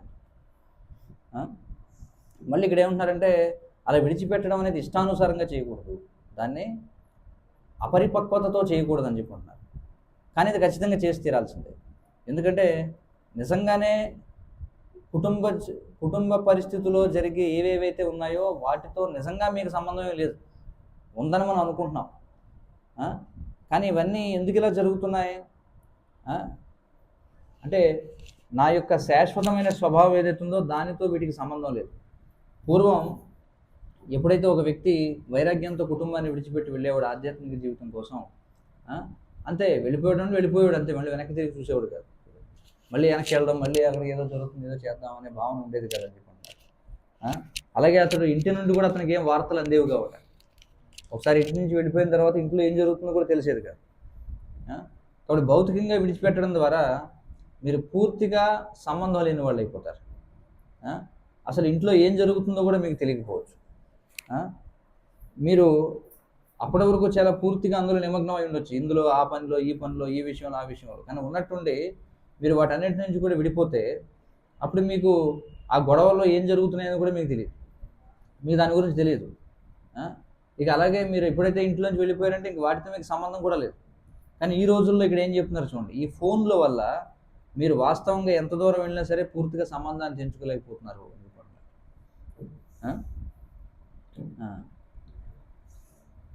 ఇప్పుడు ఎలా ఉందంటే పరిస్థితి ఇక్కడ చెప్తున్నారు, how can I live without my phone. చూడండి, ఫోన్ లేకుండా ఎలా జీవించగలను. చూడండి, అసలు కుటుంబం సంగతి పక్కన పెట్టండి, మనం అసలు మన ఫోన్కి ఎంతగా ఆసక్తులం అయిపోయి ఉన్నాం. లేదా ఇంటి నుంచి వచ్చేటువంటి ఫోన్లు ఎత్తకుండా ఉండండి.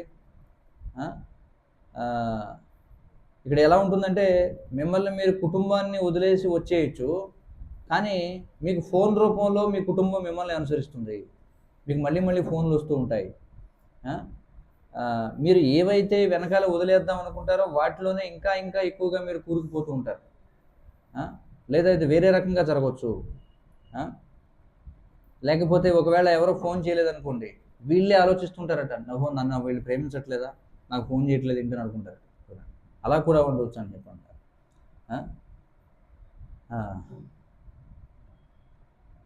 ఇక మరొక అడ్డంకి ఏమిటి వానప్రస్థ జీవనాన్ని తీసుకోవడానికంటే భయం అని చెప్పంటున్నారు. తెలియనటువంటి భయం అట, చూడండి, అభద్రతా భావం అట. అంటే నా ఆరోగ్యం ఏమైపోతుందో, లేకపోతే ఒకవేళ వైద్య సంబంధమైన అత్యవసర పరిస్థితి వస్తే ఏమవుతుందో. ఎందుకంటే ఖచ్చితంగా వైద్య సంబంధమైనటువంటి అత్యవసర పరిస్థితులు వస్తాయి. మరి నన్ను ఎవరు చూసుకుంటారు?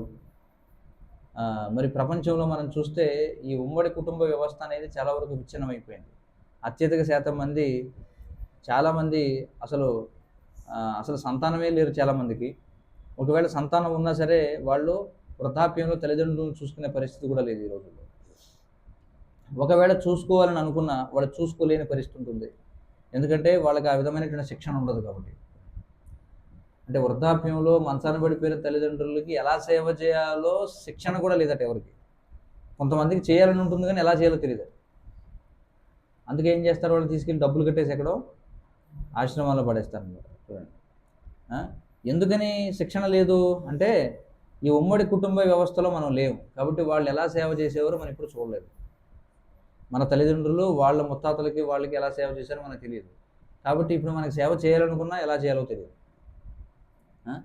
ఎందుకంటే ఉన్నట్టుండి మన ఇంట్లో ఎవరో పెద్దవారైనటువంటి తల్లిదండ్రులు ఉంటారు, చూసుకోవాల్సిన వాళ్ళు ఎవరో ఒకరు పెద్దవాళ్ళు ఉంటారు. కానీ మనం ఆ పని చేయడానికి మనకు తగినంత శిక్షణ లేదు. ఎందుకంటే ఇప్పటికే వాడు వ్యాపార పనుల్లో మునిగిపోయి ఉంటాడు, చిన్న కుటుంబం ఏదైతే ఉందో దాని పోషణలోనే మునిగిపోయి ఉంటాడు. కాబట్టి వీళ్ళని ఏం చేయాలో తెలియని పరిస్థితి. ఆ.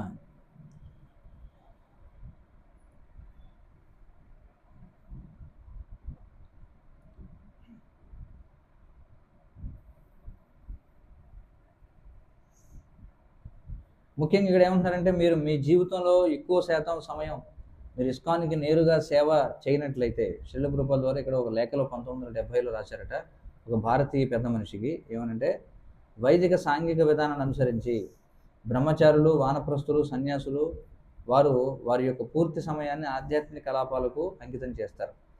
గృహస్థులు మాత్రమే సంపాదిస్తారు, పని చేస్తారు బయట. అందుచేత ఈ ఒక్క ఆశ్రమం ఏదైతే ఉంది, గృహస్థాశ్రమం ఏదైతే ఉందో, దానికి ఉన్నటువంటి బాధ్యత ఏమిటంటే ఇతర 3 ఆశ్రమాల వారిని ఆర్థికంగా ఆదుకోవడం. 1967లో శ్రీల ప్రభుపాదులు ఇచ్చినటువంటి ప్రవచనంలో ఆయన ఏమన్నారంటే, గృహస్థులు అనేవాళ్ళు ఇతర 3 ఆశ్రమాలని పోషించడానికి ఉన్నారు. ఒక గృహస్థుడు, ఎందుకంటే అతనికి ఇంద్రియ భోగానికి అనుమతి పత్రం ఇవ్వబడింది కాబట్టి, అతడు ఆ విధంగా ఇంద్రియ భోగాన్ని అనుభవిస్తున్నందుకు గాను అతడు పన్ను కట్టాలట. ఏమిటది అంటే, తాను ఇంద్రియ భోగాన్ని అనుభవిస్తున్నాడు కాబట్టి ఇతర 3 ఆశ్రమాల వారికి దానం ఇవ్వడం ద్వారా అతడు చేస్తున్నటువంటి ఇంద్రియ భోగానికి ప్రాయశ్చిత్తం చేసుకున్నట్టు అవుతుంది అని చెప్పుకుంటున్నారు. అంటే ఎవరెవరిని చూసుకోవాలట? బ్రహ్మచారి, వానప్రస్థ, సన్యాసులు 3 ఆశ్రమాల వారిని చూసుకోవాలి అని చెప్పుకుంటారు. కాబట్టి మరి వానప్రస్థులు కూడా ఉండేటువంటి సాంఘిక వ్యవస్థని మనం కోరుకుంటున్నట్లయితే, లేదా మనమే స్వయంగా వానప్రస్థులు కావాలని అనుకున్నట్లయితే, ఎప్పుడైతే సమయం వస్తుందో అప్పుడు గృహస్థులు ఎవరైతే ఉన్నారో వాళ్ళు వానప్రస్థులకి వారు భరోసాగా ఉండాలి. మరి వానప్రస్థులు కూడా చాలా సరళంగా జీవించాలి. గృహస్థ భక్తులు ఎప్పుడు కూడా ఎలా ఆలోచించాలట? ఈ వరిష్ఠులైనటువంటి భక్తులు ఎవరైతే ఉన్నారో వీళ్ళు మన తల్లిదండ్రులు లాంటి వాళ్ళు, మన పితామహులు లాంటి వాళ్ళు, మాతామహులు లాంటి వాళ్ళు, కాబట్టి మనం వారికి సేవ చేయాలని ఆలోచించాలట గృహస్థులు వానప్రస్థులకి. అలాగే వానప్రస్థులు కూడా ఈ గృహస్థుల యొక్క సాధక బాధకాలని గుర్తిరిగి వారి నుంచి దబాయించకూడదని చెప్పి అంటారు. నాకు అది కావాలి, ఇది కావాలి, ఇస్తావా చస్తావా అన్నట్టుగా ఉండకూడదు అంటారు. కాబట్టి వానప్రస్థులు అనేవాళ్ళు వీలైనంత సరళంగా జీవించాలి. మరి ఇక్కడ ఏమంటారంటే, మరి నేను ఆశిస్తున్నాను ఏమనంటే, మరి భవిష్యత్తులో ఇతర మత విధానాలలాగా, ఇతర సాంఘిక వ్యవస్థలాగే, అలాగే ఇస్కాన్ సమాజం కూడా తన యొక్క సభ్యులకు పూర్తిగా సంరక్షణ ఇచ్చేటువంటి విధంగా అభివృద్ధి చెందుతున్న ఆశిస్తున్నాను నేను. ఈ లోపల ఇప్పటికీ అంటే ఇప్పుడిప్పుడే పైకి వస్తున్నటువంటి తరాల వాళ్ళందరూ కూడా ఆలోచించాలి. ఏమిటంటే, మరి ఈ ఇస్కాన్ సంస్థ అధికారికంగా అన్నిటిని నెలకొల్పే వరకు నేను వేచి చూడాలా అని కాకుండా, ఎందుకంటే జరగవచ్చు, జరగకపోవచ్చు. మహారాజు గారు ఏమంటారంటే, నా జీవితకాలంలో అయితే ఇస్కాన్లో ఈ వ్యవస్థ వచ్చేలా నాకైతే కనిపించట్లేదని చెప్పి అంటారు. అందుకే అధికారికంగా ఏదో జరుగుతుందనే దాని గురించి వేచి చూడకుండా, మనమే ముందుగా సంస్థ గురించి ఆలోచించకుండా మనం ఉన్న స్థితిలో మనం ఇలాంటివన్నీ కూడా చేయాలని చెప్పుకుంటున్నారు.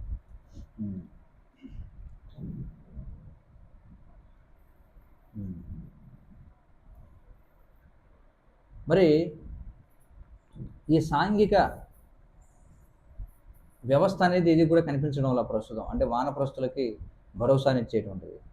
మరి దాని అర్థం ఏమిటి అంటే, ఇప్పుడు మనం సాంఘిక అంటే కృష్ణుని యొక్క కృప అనేటువంటి వ్యవస్థపై ఆధారపడాల్సిందే అని చెప్పుకుంటారు. ఎందుకంటే సంస్థాగతమైనటువంటి ఏర్పాట్లు లేవంటే, సంస్థాగతమైనటువంటి ఆధారం లేనప్పుడు మనం ఏం చేయాలి?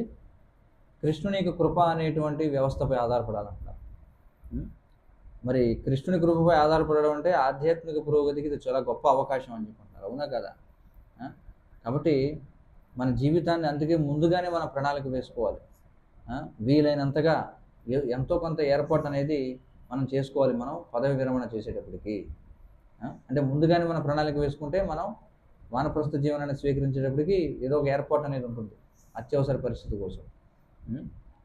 అంటే మనకి ఏదో బ్యాంక్ అకౌంట్ అలాంటిది ఏదో ఉంటుంది. కానీ మనం ఎంతవరకు ప్రణాళిక వేసుకోగలం అనే దానికి కూడా పరిమితులు ఉంటాయి. అంటే మన యొక్క స్వీయ సంరక్షణ కోసం మనం ఎంతగా ఏర్పాట్లు చేసుకోవాలనే దానికి కూడా పరిమితులు ఉంటాయి. లేకపోతే దానికి కూడా అంతు పంతు ఉండదు.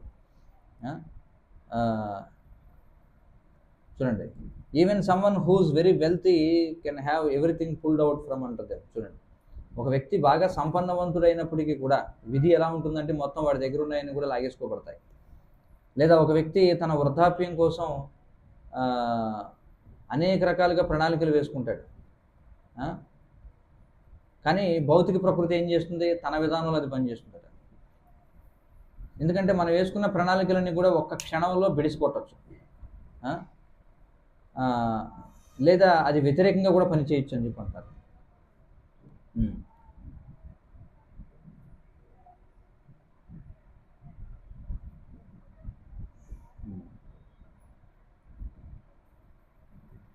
ఇక్కడ ఏమంటున్నారంటే మన ప్రహ్లాద మహారాజు వచ్చినటువంటి ఉపదేశాన్ని మనం గుర్తుంచుకోవాలి. ఆయన నరసింహస్వామిని ప్రార్థన చేస్తూ ఈ ప్రపంచాన్ని ఉద్దేశించినటువంటి సలహా ఏదైతే ఉందో అది గుర్తుంచుకోవాలంటారు. ఆయన ఏమన్నాడు? ఆయన ప్రహ్లాదుడు, ఓ నా నరసింహదేవ, ఓ భగవంతుడా, మరి ఈ జీవితపు భౌతిక భావన చేత ఈ బద్ధజీవులు విస్మరించబడినటువంటి వాళ్ళు ఎవరైతే, అంటే నువ్వు ఏ బద్ధజీవునైతే పట్టించుకోవో, ఇక్కడ ఏమంటున్నారంటే ఒకవేళ భగవంతుడు ఒకరిని విస్మరించాలనుకుంటే వాడిని ఎవడో ఏం చేయలేడు. కానీ ఒకవేళ భగవంతుడు ఒకరిని పట్టించుకోవాలనుకుంటే ఎవరు వాడిని నాశనం చేయలేరు అని చెప్పి చెప్తున్నారు. ఉదాహరణకి ఒక తండ్రి తల్లి తమ యొక్క బిడ్డను సంరక్షించలేరు. అలాగే వైద్యుడు, అలాగే ఔషధం ఒక దుఃఖంలో ఉన్నటువంటి రోగికి నయం చేయలేరు. అలాగే సముద్రంలో ఉన్నటువంటి పడవ మునిగిపోతున్న వాడిని రక్షించలేదు. ఎప్పుడు భగవంతుడు వాళ్ళ మీద కృప చూపించకపోతే. కాబట్టి ఇది ఎప్పుడు కూడా గుర్తుంచుకోవాలి. అంతేగాని మనం భయపడకూడదు భవిష్యత్తులో ఏమైపోతుందో ఏంటో. ఏదో కొంతవరకు ప్రణాళికలు వేసుకుంటాం, కానీ ఎలా జరుగుతాయో మనకు తెలియదు. కాబట్టి అంతిమంగా దేనిపై ఆధారపడాలి? మనం భగవంతుని కృప మీద ఆధారపడాలని చెప్పుకుంటారు. ఇది ఎందుకోసం చెప్తున్నారు? ఇవన్నీ ఎందుకోసం చర్చిస్తున్నాం? వానప్రస్థ జీవనం స్వీకరించడానికి ఉన్న అడ్డంకుల్లో ఒకటేమిటి? భయం. ఏం జరుగుతుందనేటువంటి భయం. కాబట్టి ఇక్కడ ఏమంటారంటే నరసింహస్వామి యొక్క అనుమతి లేకుండా ఎవరు మనల్ని సంరక్షించలేరు. అంటే భగవంతుడు సంరక్షించాలనుకుంటేనే ఎవరైనా మనం సంరక్షించగలరు. భగవంతుడు మనల్ని సంరక్షించకూడదు అనుకుంటే ఎవడు మనల్ని సంరక్షించలేడు. కాబట్టి భక్తుడు తన పట్ల తాను విశ్వాసాన్ని పెంపొందించుకోవాలి. ఏమిటంటే కృష్ణుడు సకల జీవులను చూసుకోగలిగినప్పుడు, కృష్ణుడు ఏనుగులను చూసుకుంటున్నాడు, చీమలను చూసుకుంటున్నాడు, ఏనుగులకి చీమలకి మధ్యలో ఉన్నవన్నింటినీ కూడా చూసుకుంటున్నాడు. అలాంటప్పుడు శరణాగతి పొందిన భక్తుని ఎందుకు చూసుకోడు అనే విశ్వాసం ఉండాలి అని చెప్పుకుంటారు. కాబట్టి భాగవతంలో ఉన్నటువంటి ఎన్నో వివరణల నుండి ఎవరైతే భక్తులు అవ్వాలనుకుంటున్నారో వాళ్ళు ధైర్యాన్ని పొందాలి. అలాగే కృష్ణుడిపై ఆధారపడడానికి ఎప్పుడు కూడా ప్రోత్సహించాలి వాళ్ళు. అంతేగాని కృష్ణుడి తప్ప నన్ను ఎవరు కాపాడలేరు అనేటువంటి విశ్వాసాన్ని పెంచుకోవాలంటారు. నన్ను వాళ్ళు రక్షిస్తారు, వీళ్ళు రక్షిస్తారు కాదు, భగవంతుడే నన్ను రక్షిస్తాడనేటువంటి విశ్వాసాన్ని పెంపొందించుకోవాలి. గజేంద్రునికి ఉదాహరణ చూడండి. అతని కుటుంబ సభ్యులు, అతని సమాజం, అతని స్నేహితులు, అతని ప్రేమ, అతని కుటుంబ సభ్యులు వాళ్ళెవరు కూడా అతను రక్షించలేకపోయారు. కానీ ఎప్పుడైతే అతను చివరికి కృష్ణుడు శరణాగతి పొందాడో కృష్ణుడు అతన్ని రక్షించాడు. ఇక్కడ ఏమంటున్నారంటే అసలు నువ్వు ఇప్పటి వరకు కుటుంబ జీవితంలో ఎలా బతుకుతూ వచ్చావు? ప్రతి గృహస్థుడు కూడా వివాహం చేసుకోవడం అంటేనే గొప్ప ప్రమాదాన్ని స్వీకరించడం. కానీ వివాహం చేసుకున్న రోజున కుటుంబ జీవనం ఎలా జరుగుతుందనే దాంట్లో మనకి ఎలాంటి అవగాహన ఉండదు. మనకి అనేక రకాల ఆర్థికపరమైనటువంటి ప్రణాళికలు ఉండొచ్చు, మీ దగ్గర ధనం ఉండొచ్చు, ఉండకపోవచ్చు గృహస్థ జీవనాన్ని ప్రారంభించడానికి.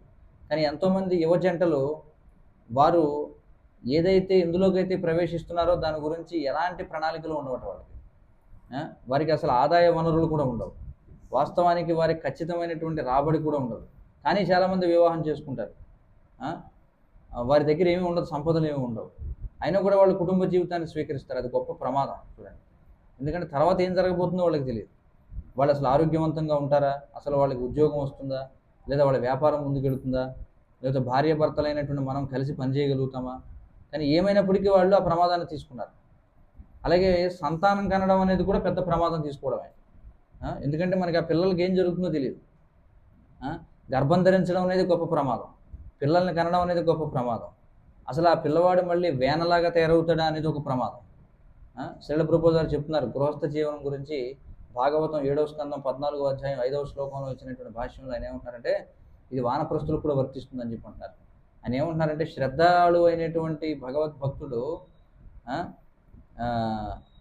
ఏం చేస్తారట, తన యొక్క జీవితాన్ని ఏదో రకంగా నడుపుకోవడానికి ఏదో ఒక మార్గాన్ని అతడు ఎప్పుడు కూడా తయారు చేసుకుంటూ ఉంటాడట. ఎప్పుడైతే అతడు ఆ విధంగా చేస్తాడో కృష్ణుడు అతడికి సహాయం చేస్తాడట. అంటే ఒక సామెత ఉంది ఇంగ్లీష్లో, ఏమిటంటే God helps one who helps himself అని చెప్పి. ఎవడైతే వాడు సంరక్షించుకోవడానికి ప్రయత్నం చేస్తాడో వాడికి భగవంతుడు కూడా సహాయం చేస్తాడు. కాబట్టి కృష్ణుడు సహాయం చేస్తాడు దేనిలో, మన జీవికని సంపాదించుకోవడంలో. అందుచేత ఇది ఒక సమస్య కాదు. మరి ఇది వానప్రస్థులకు కూడా వర్తిస్తుందని చెప్పి అంటున్నారు. అంటే మీరు అనుకోవచ్చు, వానప్రస్థ జీవనం స్వీకరిస్తే నాకేమవుతుందో అని ఆలోచించినప్పుడు, మరి ఆ ఆలోచన చేసే గృహస్థ జీవనంలో ప్రవేశించావా? మరి గృహస్థ జీవితంలో అంతకంటే ఎక్కువ ప్రమాదాలు తీసుకున్నావు కదా, మరి వానప్రస్థ జీవితంలో అన్ని ప్రమాదాలు ఉండవు, కాబట్టి ఎందుకు స్వీకరించవు అని చెప్తున్నారు. కాబట్టి ఇక్కడ ఏమంటున్నారంటే, ఈ ఉపదేశం ఏదైతే ఉందో మనకి చెప్పబడింది, దీన్ని మన జీవితంలో ఆచరణలో పెట్టాలి. మరి ఇప్పుడు ఇది దిగులు చెందడానికి, అంటే ఎందుకంటే వానప్రస్థం స్వీకరించారంటే మనం ఎలా బతుకుతాం అనేది ఆలోచించాల్సిన సమయం ఇప్పుడు కాదు, అది ఇప్పుడు గృహస్థ జీవనంలో ప్రవేశించినప్పుడు భయపడాల్సిన విషయం. అది దేని గురించి, మనం ఎలా బతుకుతామో ఏంటో. అంతేగాని నువ్వు జీవిత చర్మాంకానికి వచ్చేసాక ఇప్పుడు నేను ఎలా బతుకుతానో ఆలోచించడానికి సరైన సమయం కాదు అని చెప్పి అంటున్నారు. ఇప్పుడు నువ్వు చేయాల్సిందల్లా ఏమిటంటే, నువ్వు పూర్తిగా ఈ యొక్క జన్మ మృత్యు జరావ్యాధి అనేటువంటి బంధనాల నుంచి బయటపడడానికి నీ జీవితాన్ని అంకితం చేయాలి. ఏ విధంగా? పూర్తిగా కృష్ణుడికి నిన్ను నువ్వు వాడుకోవడం ద్వారా. సో కాబట్టి మనం ఈ చర్చ యొక్క ముగింపుకు వస్తున్నాం అని చెప్పి అంటున్నారు. మహారాజు గారు ఏం చెప్తున్నారు చూద్దాం.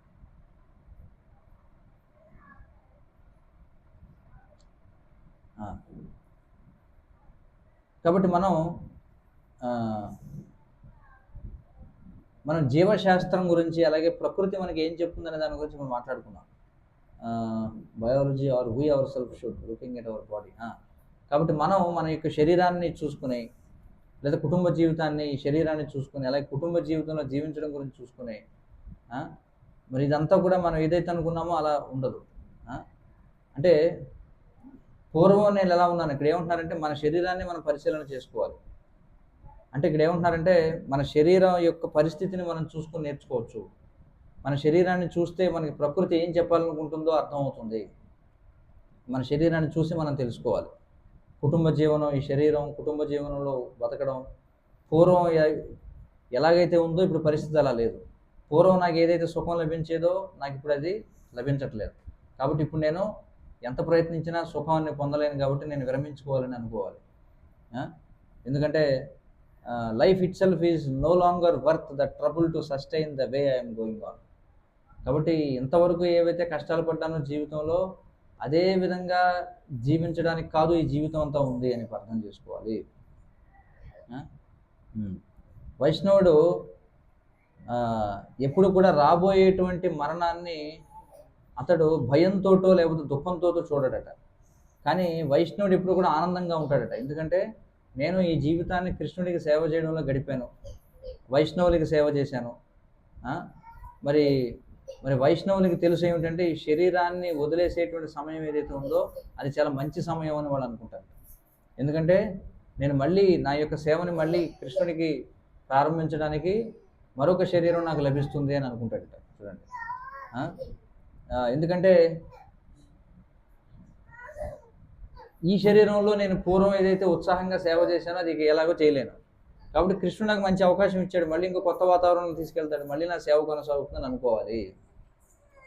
పృథు మహారాజు కృష్ణునికి కృప వలన అతడు అర్థం చేసుకోగలిగాడు, ఏమని, ఇక నా జీవితం ముగిసిపోబోతుంది అని చెప్పి. అందుకని పృథు మహారాజు ఎప్పుడైతే మరణం దగ్గరికి వస్తుందని తెలిసిందో చాలా ఆనందించాడట. ఆనందించి పూర్తిగా తన శరీరం వదిలిపెట్టడానికి ముందుకెళ్ళాడట. కానీ ఇక్కడకు చెప్తున్నారు, కొన్ని జాగ్రత్తలు వహించాలి.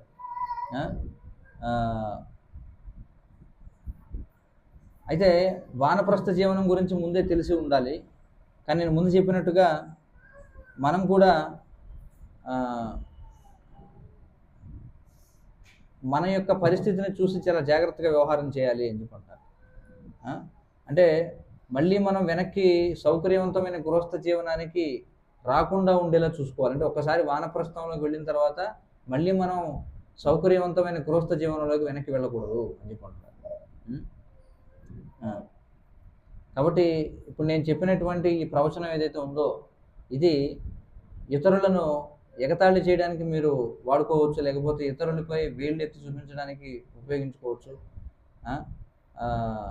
ఎందుకంటే ఇప్పటికే మీరు 60 సంవత్సరాల వయసు ఉండి ఈ ప్రవచనం వినేవాళ్ళు ఎవరైతే ఉన్నారో ఇంకా ఇంట్లో జీవిస్తూ ఉండొచ్చు, అలాంటివి చేస్తూ ఉండొచ్చు. కాబట్టి వాళ్ళని ఈ ప్రవచనం ఉపయోగించుకుని వేలెత్తి చూపించొద్దని చెప్పి అంటారు. అలాగే ఏమంటారంటే ఈ ప్రస్తావనల నుంచి, శాస్త్రం నుండి, శీల ప్రభుల భాష్యాల నుండి మనకి వ్యక్తిగతంగా మనల్ని మనం సరిదిద్దుకోవడానికి కొంత స్ఫూర్తి లభిస్తుంది. మరి ఇక్కడ నేను చదివినటువంటి ప్రస్తావనలన్నీ ఏవైతే ఉన్నాయో అవి ఇతరులని ఎగతాళి చేయడం కోసం ఉన్నవి కావు. అంటే వాళ్ళు కుటుంబ జీవితంలో ఇంకా అలాగే ఉన్నారు అని చెప్పి ఈ ప్రవచనం విన్న తర్వాత వారిని వికరించడానికి కాదు ఈ ప్రవచనం అనేది ఇందులో చెప్పినటువంటి మాటలు. అయితే విదురుడు ఆ విధంగా చేశాడు ధృతరాష్ట్రుని విషయంలో. అయితే అది చేయడానికి కూడా ఒక సందర్భం అనేది ఉంటుంది. కానీ ఇప్పుడు నేను చెప్పిన విషయాలను కూడా ప్రాథమికంగా ఎవరైతే ఈ కుటుంబ బంధం నుంచి బయటపడాలి అనేటువంటి నిర్ణయం తీసుకునే దశకు దగ్గరలో ఉన్నారో వాళ్ళ కోసం ఇవన్నీ కూడా నేను చెప్తున్నాను. మరి ఒకవేళ మీరు కుటుంబ బంధనాన్ని తెంచుకోవడానికి నేను సిద్ధంగా లేను అనుకుంటే అప్పుడు ఏం చేయాలి? మరి అలాంటి వాళ్ళ కోసం కృష్ణుడు ఏం చెప్తున్నాడో చూద్దాం. భాగవతం 11వ స్కందం 14వ అధ్యాయం 18వ శ్లోకంలో ఏమంటున్నాడు చూడండి. భాగవతం 11, 14, 18 కృష్ణుడు అంటున్నాడు, నా ప్రియమైన ఉద్ధవ, నా భక్తుడు ఎవరైతే పూర్తిగా ఇంద్రియాలను జయించలేదో అతడు ఇంకా భౌతిక కోరికల చేత పీడింపబడుతూ ఉండొచ్చు. కానీ అతడికి నా పట్ల అచంచలమైనటువంటి భక్తి ఉండడం చేత అతడు ఇంద్రియ భోగం చేత ఓడింపబడడు. అయితే ఇప్పుడు నేను చెప్పినటువంటి ప్రస్తావన సరే ఇప్పటి వరకు ఈ ప్రవచనంలో చెప్పింది అందరినీ తుడిచిపడేస్తుంది అని అనుకోవద్దు. కానీ అదే సమయంలో అంటే కృష్ణుడికి ఈ విధంగా పూర్తిగా ఇంకా భౌతిక కోరికల చేత పీడింపబడేవాడి పరిస్థితి అలా ఉంటే మరి పూర్తిగా కృష్ణుడికి అంకితం అయితే ఎలా ఉంటుందని ఆలోచించాలి తప్ప దీన్ని నెగిటివ్గా తీసుకోకూడదని చెప్పి అంటున్నారు.